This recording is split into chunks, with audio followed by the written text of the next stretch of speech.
Hello everybody.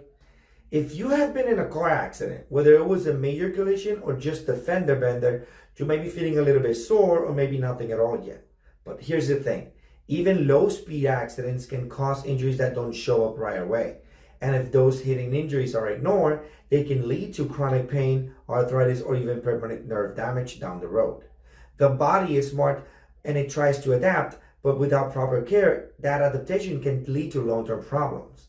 What's amazing is that with chiropractic care, we don't just cover up the symptoms. We look for the root cause of the issue, checking your spine, your muscles, and your nervous system to make sure that everything is healing correctly.